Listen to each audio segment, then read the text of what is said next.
It's been said in the press that I was invited to speak to the transgender employees at Netflix, and I refuse. That is not true. If they had invited me, I would have accepted it, although I am confused about what we are speaking about. I said what I said, and boy, I heard what you said. My God, how could I not? You said you want a safe working environment at Netflix. Well, it seems like I'm the only one that can't go to the office anymore.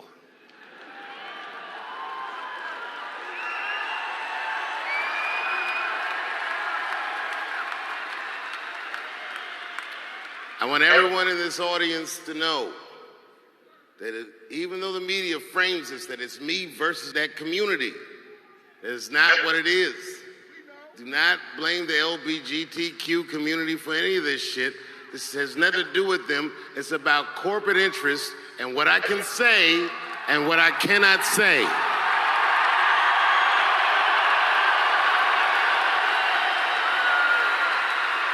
For the record, and I need you to know this, everyone I know from that community has been nothing but loving and supporting.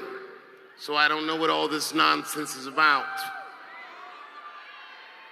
In summer 2020, when the whole world shut down, I was outside doing shows.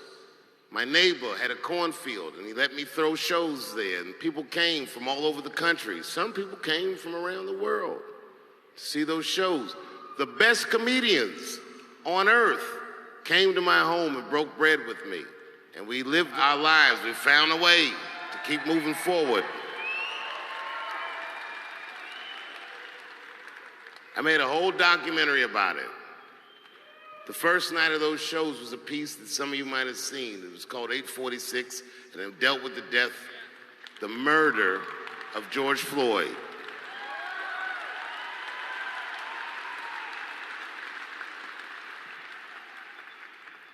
This film that I made was invited to every film festival in the United States, and some of those invitations I accepted. And when this controversy came out about the closer, they began disinviting me from these film festivals. And now, today, not a film company, not a movie studio, not a film festival, nobody will touch this film. Thank God for Ted Sarandos at Netflix. He's the only one that didn't cancel me yet.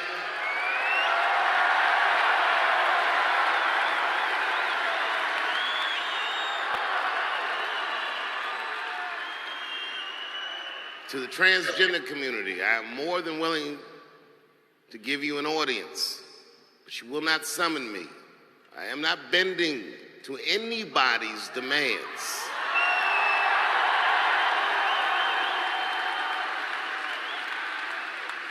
And if you want to meet with me, I'd be more than willing to, but I have some conditions.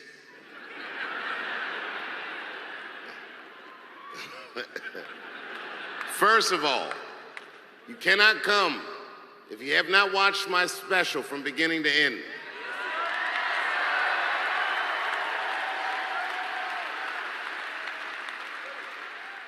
You must come to a place of my choosing and a time of my choosing.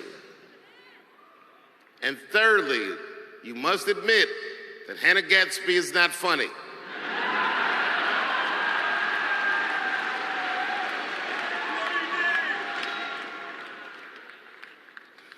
I desperately want people to see this movie. But I understand why investors would be nervous. Since nobody will touch it, I'll tell you what I'll do. I will make it available for all of you in 10 American cities, going on sale in the next few days. You will be able to see this movie in its entirety, and you can see what they're trying to obstruct you from seeing. And you can judge for yourself, but you cannot have this conversation and exclude my voice from it. That is only fair. You have to answer the question, am I canceled or not? Then let's go. Thank you very much and good night. What an awesome statement from Dave Chappelle as he asked, am I cancelled or not? And the audience they scream, no, you're not cancelled. And thank God for Tetsu Endos as he left his home base in Los Angeles, California. That's the Netflix headquarters to see Dave Chappelle and ask him to start the Dave Chappelle show again. If you watch one of his if you watch one of his highlights on let me share the highlights where Ted Sarandos went to visit Dave Chappelle. Let me share that. One moment, please. Okay, I'm going to allow my son one more question. What are you going to ask, Louis? Hi, I'm a big fan of stand-up. I really like the Netflix specials you guys have, especially the Dave Chappelle ones. I was really happy to see the Chappelle show on Netflix, but then it was removed due to complications of compensation. So I was just wondering, going forward, what is Netflix's strategy in adopting and engaging with content that's produced by other studios, as well as content from before Netflix's time? And also, are you making sure that those creators of the content... You didn't plant this, did you, Karen? No. I was still really inspired by this conversation. But I just want to make sure that people who I care about and enjoy, like Dave Chappelle and such, Yeah. are compensated and treated fairly by studios like yours. I'll tell you a really, Wow. I'll tell you a really quick I'm story. a good parent. You're a great parent, yeah. Louis, that's a great question. I'll tell you a Great quick question. You have time for a quick answer? You quick cheap story? bastard.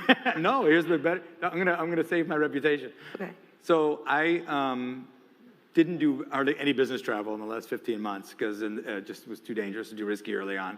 I did 2 trips, and one was to see Dave Chappelle in Ohio doing that show in a cornfield, and the other was to fly to Austin to talk to him because he wanted to have this conversation about the Chappelle show and that situation. He said, Ted, here's the deal. I didn't get paid for that.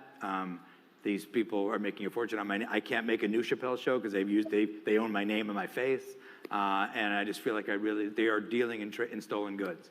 And I think that you should take it down. And I said, well, and I remember I had no financial recovery here. We already paid for it. And I told them I would. And we took weekend down, and we announced that we would take it down, which then opened up a conversation for them to have a renegotiation, which was great. And it led to him resolving that problem. Very few deals are as bad as that deal was in the early days of someone's career. But we did what I felt was the right thing by Dave, and then the rest of the industry kind of followed, and that's what saved it. And I'm betting forward on our long-term relationship with Dave, not trying to arbitrage something from the past. But I would like to make that content available to people, and they should be under deals that are constructive. Next week we'll put all 180 episodes of Seinfeld on. It's been incredibly lucrative for all the talent on that show in every form of distribution, and Dave just didn't have a deal like that at the beginning of his career. So I'm like you, I'm a monster comedy fan. That's why I think we have pushed it so hard. We've got a festival coming up in Los Angeles next year called Netflix is a Joke Festival. We're gonna have 100 shows in 5 days in every venue in town, and it's gonna be the who's who of stand-up comedy. It's gonna be really remarkable. But Thank you very much, Ted Sarandos, for your help with Dave Chappelle, and also from traveling to Ohio to meet Dave Chappelle. What a great thing of you as a CEO and also as a billionaire in person. Thank you.